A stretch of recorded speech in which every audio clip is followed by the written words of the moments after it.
Hello नमस्कार दोस्तों। आज हम बात करने वाले हैं कॉन्स्टिट्यूशन पर छिड़ी एक बहस जो कि बहुत ही तेज़ी से वायरल हो रही है दोस्तों।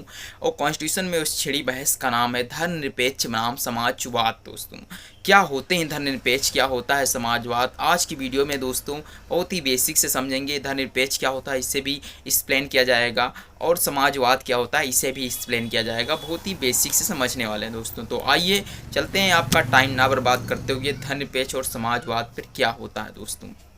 हाल ही में दोस्तों एक आरएसएस के प्रमुख दत्तक सर हावले ने कहा है कि जो दोस्तों ये भारतीय संविधान की प्रस्तावना में जो धर्मनिरपेक्ष और समाजवाद शब्द जोड़े गए हैं, इन पर हटाने के लिए कुछ बात तो की जाए कम से कम। तो दोस्तों ये धर्मनिरपेक्ष और समाजवाद क्या था, इसे क्यों जोड़ा गया कॉन्स्टिट्यूशन में, ये पहले थे या नहीं थे, इन्हें बाद में भी जोड़ा गया तो क्यों जोड़ा गया, चलिए इस पर एक्सप्लेन करते हुए हम बात करते हैं दोस्तों। देखिए दोस्तों, भारतीय संविधान में एक प्रियम्बल है। आप जानते हो किसी भी बुक को लिखने से पहले आगे क्या बनाया जाता है, उसके पीछे विशेष सूची बनाया जाता है। उसी तरीके से लेकर के जो ये इंडेक्स बनाया जाता है, उसी तरीके से जब हमारा भारतीय संविधान लिखा जा रहा था तो प्रियम्बल बनाया गया था। तो प्रियम्बल में बनाया गया था। अब प्रियम्बल क्या होता है ये तो बात की बात है, मगर आपको इसी तरह से बता दें जैसे कि आप समझिए आपके घर में शादी होने वाली है, तो उससे पहले जो आप मैनेजमेंट करते हो, उसी तरीके से जब कॉन्स्टिट्यूशन बन रहा था तो उससे पहले सोचा गया कि इसमें क्या क्या उद्देश्य डाले जाएं, तो उसके लिए प्रियम्बल बनाया गया। दोस्तों मैंने आपको समझाने की कोशिश की कि प्रियम्बल कैसे बना।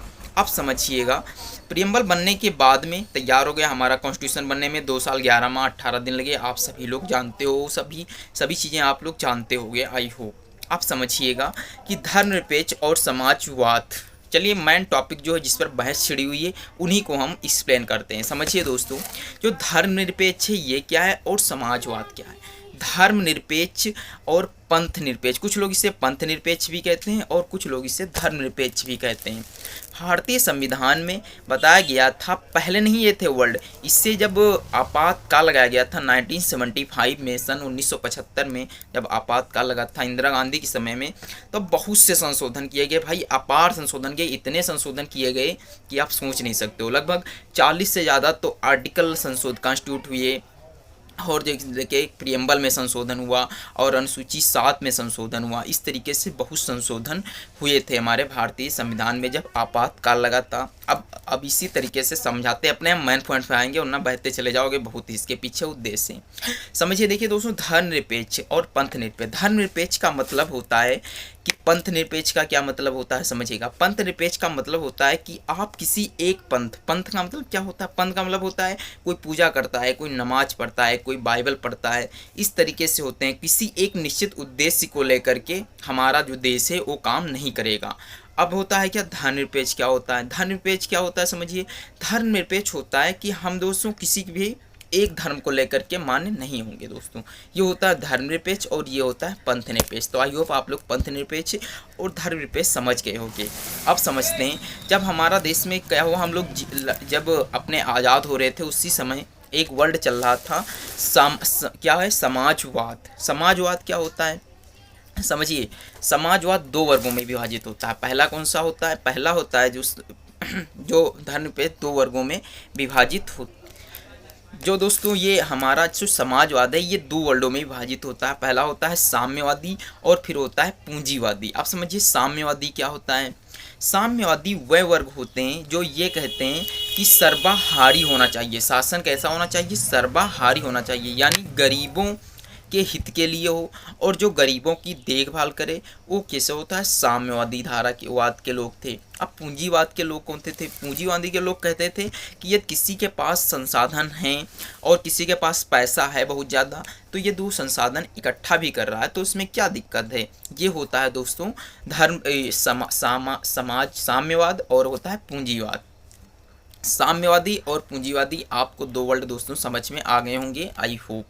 ये दोस्तों वर्ड जोड़े गए थे 42वें संविधान संशोधन से लेकर के। 42वां संविधान संशोधन जब हुआ तब ये वर्ड जोड़े गए। कौन कौन से जोड़े गए थे, एक धर्मनिरपेक्ष था और एक कौन सा था दोस्तों, समाजवाद था, और एक था इंटीग्रिटी यानी अखंडता।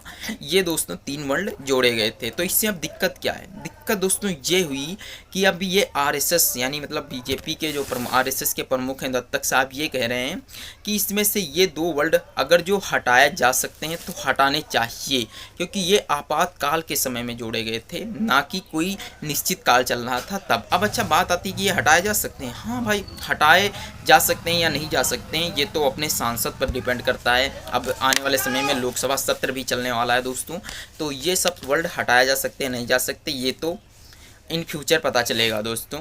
मगर हाँ, हटाए जा सकते हैं, हम अपनी तरफ से बता रहे हैं, कैसे समझिएगा भाई साहब। आर्टिकल 25, 26, 27 हमारी धार्मिक स्वतंत्रता का अधिकार देता है, ये हमारे समाजवाद में आता है। आखिरी ये हमारे धार्मिक स्वतंत्रता पर आता है। तो हमें जब पहले से वर्ड मिला हुआ है कि हमें पहले से वर्ड यानी कॉन्स्टिट्यूशन में दे रखे हैं कि 25, 26, 27, 28 हमें जो है धार्मिक स्वतंत्रता मिलती हुई है, तो इसी प्रकार से आर्टिकल 38 और आर्टिकल 39 में बताया गया है कि समाजवाद का भी वर्णन किया गया है। तो जब पहले से एक चीज़ है तो अन्य चीज़ हम पर थोपने की क्या ज़रूरत है, इससे तो हमें निचला दिखाई देगा ना।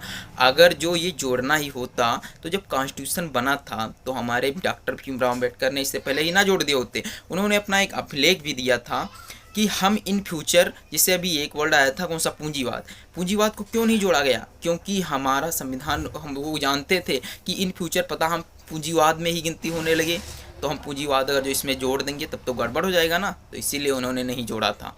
तो आई होप आप सभी लोगों को